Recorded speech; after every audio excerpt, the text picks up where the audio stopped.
Friends, how are you? This is Igor Pechkovsky, your trusted real estate professional with Windermere Bellevue Commons on the east side and Seattle metro area. Today we got another market update. It's August, summer, I'm in the Polo, had a lot of coffee, it's kicking hard.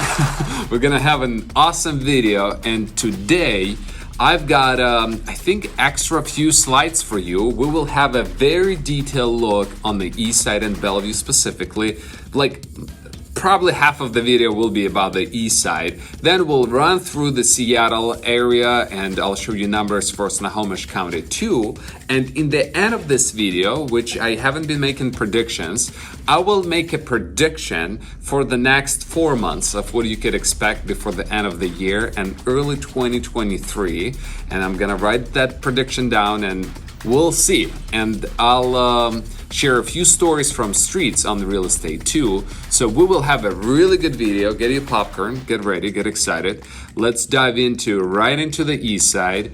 And remember, guys, I always say, I give you the truth. I'll give you what I see, right? Because I'm out there. My business is real estate, not YouTube. So I don't have like a clickbait thing. I watch all these videos about gloom and boom, like we all gonna crash all right this second, and here's why, and all the numbers are just sucked out of some place. They don't really maybe translate to what I have for you, because I tell you exactly what it is on the east side. And without any ado, let's go. Let's start with the east side. So let's start with the east side. Let's go, as always, traditionally into the median, right? Median is where the numbers are. So you have 1.42 mil median on the east side. I have another special slide, and we'll talk about it comparing to other months. But that's where the title of this particular video came up. So the prices are down. Last month we were at 1.5 mil, so we were down $80,000, but they're still up year over year. So year over year, prices are still up 7%, which is quite funny. And all of you that gonna start, wait 6 months, like you'll see you'll buy a house for $300,000 in Bellevue like soon. Yeah, probably not, but prices are still up 7%. So let's look into the inventory. Another thing is we have 2.1 months inventory, which is heading towards the balanced market. 2 months of inventory is still a seller's market. We had 2 months actually last month, and now it's 2.1, right? So a little bit of an uptick months over months, and year over year, like last year we had no inventory, 0.4 months is nothing, right? So we are at 2.1 months, which is fantastic. It's awesome. Like we always, over the last months and years, we've been talking that there is no inventory. There is a bit more inventory, still seller's market. And over asking for the month of July, we have 23% of homes still sold over asking. Last year was 73%, and obviously it's correlated with the amount of inventory you have. You have no inventory, you have 73% of homes sold over asking. You have more inventory, 23% homes over asking. Average days on market, guys, still 7 days. So you've been in this kind of, we all, sky gonna fall type of environment, and houses still sell at 7 days on average. And median difference from the list price, 4%. So a lot more kind of balanced looking market so far. And another slide that I like, back to days on market. So how fast do homes sell? And they still sell relatively fast. So comparing to 68% homes sold under 15 days. So if you got a really good listing, if you were the seller and it's a lovely home, it still sells fast. It could even sell in 3 days, right? But 68% of them under 15 days.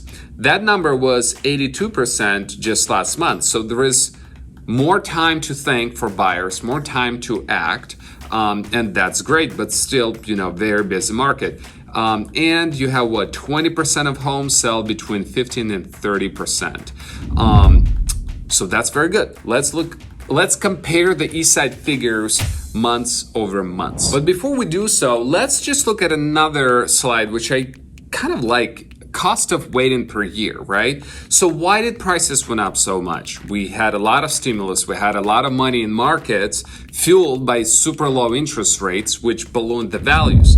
Well, now let's compare year over year. So last year you had a median price of 1.3 mil, now 1.4, still up. But the difference of interest rate, look at this, 2.87 compared to 5.41, it's almost double the rate, which adds $2,500 to your payment. So that's just how it is. The Fed increases the rate to bottle the inflation, right? So if I meet someone that has a maybe buyer's remorse, like, oh, I shouldn't have bought like 3 months or whatever, prices go down. Well, they go down, but the payment is still so much more expensive because the rate is so much higher, right?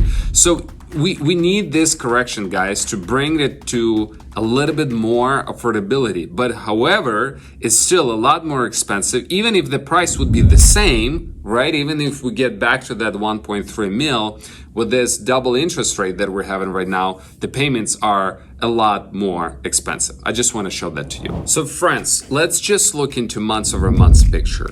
So I believe, based on the numbers that you see here, look, April we had median, the peak median was 1.72, May 1.59, June 1.5, July 1.42. What you see here, the median decrease, 132K, 90K, 80K. We're heading towards the bottom of that equilibrium. Like you'll see it. My prediction, I think that we'll see that we're gonna bottom out maybe somewhere around 1.3 median, which I said in the previous few videos if you watch them closely.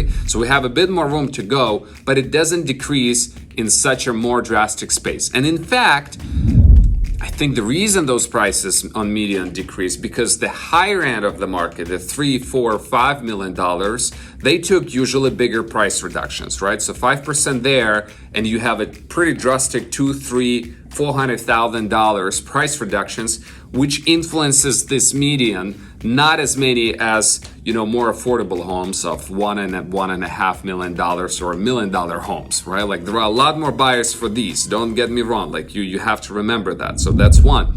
But if you see those price reductions, 7.6%, 5.6, 5.33, maybe we have another in August reduction of 60,000 and 30,000, and boom, game over. That'll be it. And another number that proves that point is actually the active inventory. So we growed by 212 homes in May, 360 in June, and only 92 in July.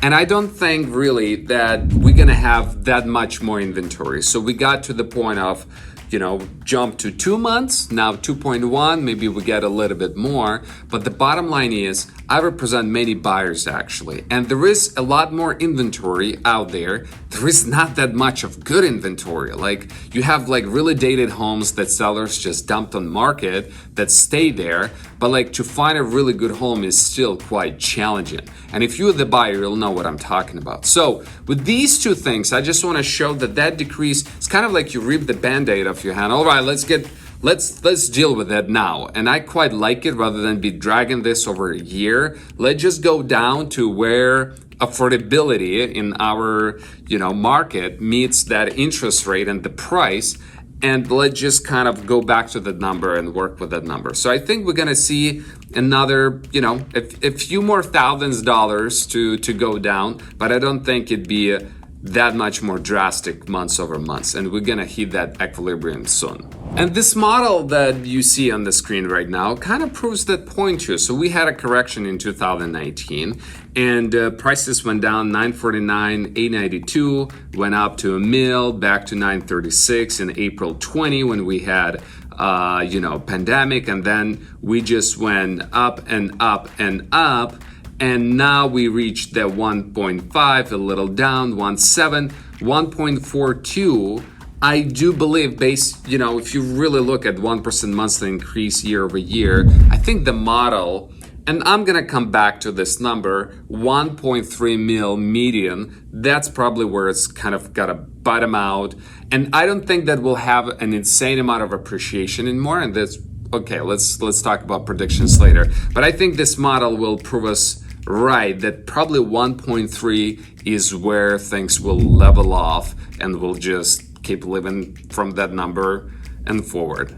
And two more things really quick. I told you we're gonna go east side deep, right? And then we'll bombard through Seattle, Snohomish County. But two more important things. One, market changes quickly, right? Like folks been bidding $500,000 over asking in March, and then they probably can't imagine themselves put $1 over asking, right? And you could ask yourself, how could it be so quick that it changes in people's mindset? And the thing is, market changes quickly. This change is due to increased interest rates. Increased interest rates, they increased it fast, not over a year. They increased it over months, and 2 months it went up, it doubled, right? It's a big difference, which created an extra inventory. An extra inventory grown by 350 homes. I have to read this. I'm not good with memorizing those things. But then there is the extra inventory that actually was created on top of that by the 1160, we got to put those numbers up, 1160 fewer closed sales year to date. So in 2021, we had 4763 homes sold year to date. In 2022, 3,600 homes sold year to date. What that guy's number means that there are 1,100 sales less, fewer sales this year. And that means only one thing. Those buyers didn't go away. They didn't disappear. They're waiting. They're simply waiting for that price to come down to the point to meet their affordability. And when that happens, when they will feel that uptick of activity, like, oh, home sells again, like, oh, it's kind of a go time again, like it seems like it's not gonna go much lower, those buyers will come back. The demand is still there. Make no mistake. If you just think that you'll wait, and I mean, obviously, the longer you wait, the better the price, but homes sell. I'll show that to you later. As you see, they sell, in 15 days or less. But the bottom of the story is those buyers are there and they're waiting. Like there are 1,160 of them at a minimum that are sitting and waiting on the sideline and wait for that signal to be like a go, and it will be boom.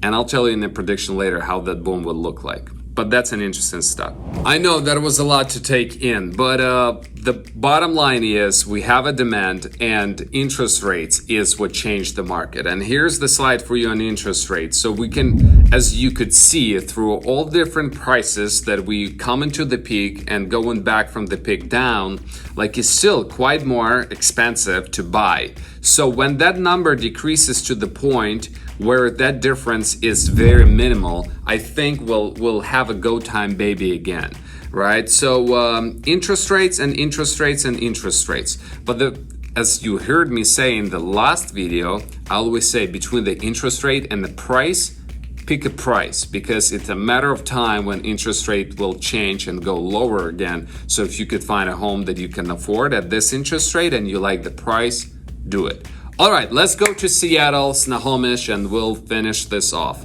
All right, friends, you can breeze out. We're not gonna have too many detailed slides again. So let's look into inventory. Seattle, less than the east side, 1.6 months, which is pretty good. That's why you have still 6% up year over year to be on the median price, $954. Prices are down, but still up. Quite a smart title, don't you think? But anyhow, over asking, Seattle is actually doing a little better than the east side. I mean, I always give Seattle hard times. I used to, but right now it's performing better. 35% of homes still sold over asking. 5%, 5 days on the market, and we're talking about sky is falling down. Like 5 days average on the market. Come on, you guys, like seriously. Anyway, 5% difference from the list price. So Seattle market is doing very, very, very well. And friends, Snohomish, right? So Snohomish is a great, not a city, the city and the county is a great place to be. I'd be a funny video. Snohomish is not a great city. Anyhow, it is. You got it, right? So, inventory, 1.7 months. Still a seller's market. Great, but good increase year over year. The median is 770. Prices are down, but still up 10% year over year. So Snohomish is doing fantastic. And you have 28% sold of homes sold over asking. 7 days on market on average, very busy. Number of sales to 65, still median difference of 3% from the list price, which is great. And a quick summary of what that looks like months over months. At the peak of a market in April at 839, we went down 25K, 15K, and then another 30K, right? So it seems, wow, that year over year, 17, 12, still up 10%. That is correct. But corrected itself, it is what it is. So that was your Snohomish. Let me tell you my few predictions. I don't know, we'll count together how many, and a quick story from streets. All right, friends, I know those are a lot of numbers, so we'll go to easy stuff now. Predictions. Some people say I'm overly optimistic, and I know there are a lot of you typing me always like, oh, like just wait and see. And I always say, well, you waited, 2020 when markets were down. Did you buy? You didn't. So let me start first. If market goes down to what's out there on all these videos, like wait and it's gonna be the greatest recession of all of it, you're not gonna buy anything, okay? First of all, you might not have a job. Second of all, if you even do, there are not gonna be any loans for you to take, right? So if you're thinking you'd be buying a house with the 5% down payment in Bellevue for $300,000, like, dude, come on guys, like seriously? When pandemic started, if you remember, which you don't, the jumbo loans were gone. There was no jumbo loans, and the 3.5%, 5% down payment loans were gone too. So when big things happen, financing goes away because those are investors that invest the money. Anyhow, I got sidetracked. So no, my prediction is that it will be just fine. But prediction number one, interest rates will go down. It's a matter of when. Right? I know I'm not a genius, but it's pretty obvious. So 10-year yield been priced with a U-turn on interest rates. They might go up a bit more, right? They probably will, because Fed said we're gonna, take care of that inflation, and they will somehow, or they will declare victory at 6% and tell you like, let's just live with inflation. I don't think they're gonna get to that 3% inflation anytime soon, but interest rates will go up probably a bit more, but they will go down. Analysts debate, is it gonna happen the second half of 2023? Is it gonna happen the first half of 23? But it will go down. It's not gonna be 3%, you guys. And I don't think it should be. But if we have interest rates at 4.5 to 5.5 range, that's a normal interest rate. Prediction number two, we're heading into normal market. Normal. Not like this, not like that, normal. We will have appreciation. My prediction number two is that it will be great opportunity to buy this fall. You should buy this fall because and for the sellers, don't sell this fall. In 2023, most likely, we're gonna see that demand go. The demand is there, but it will get kind of reactivated again. I do believe we will see multiple offers. Not 30 of them. We might have one or two. We're not gonna have, half a mil over asking again. I don't think that'll be the case, but we will have prices appreciate at the more modest term. And that thing that I told you that there are 1,160 fewer closed sales year over year just proves the demand is there. They're just waiting. So when the wait will be over, we will see more of what we kind of get used to see. Not at the highest speed like that, but it will be busy. So those are my predictions, guys. Interest rates will go down. The demand is still there. There is not that much of inventory, not as much as you think it is. And the homes will be selling just fine, especially starting 2023. All right. Friends, I don't know how to make this video shorter. I know that most of the people, they don't survive until the end. If you survived until this point and you watch this video, please comment it. Like, please put a comment, I watched it and please this point, so I know that somebody made it. At least one person, please. Quick story from the street, and we're gonna wrap off. I'm doing open houses. I'm an agent. I have a luxury listings, 3.3 mil, new construction. I work with builders. Over the last 2 weekends, we had 35 real buyers that came to that open house. On both weekends combined together, never mind the neighbors and everybody else. 35. Guys, 35. There are 4 homes listed on the market. There are 4 homes. So you could say, wow, man, like 4 homes. And they're not selling, they're there. But the point of the story is not that. The point of the story, there are 35 buyers that visited that open house and they've been there. And even if we have 2 more houses that are gonna finish up and be on the market by September, yeah, the prices, like now the sellers had to compete.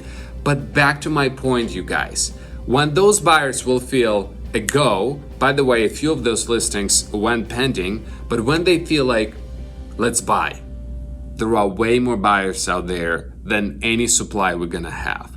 So just remember that, because that is the truth. I do this, I see it every day. Anyhow, this is your trusted servant, Igor Pachkovsky, Windermere Bellevue Commons, your real estate professional. Please subscribe, please share this video with your friends, please like it. I'm not a YouTuber, sorry for running long. See you next month. Thank you so much.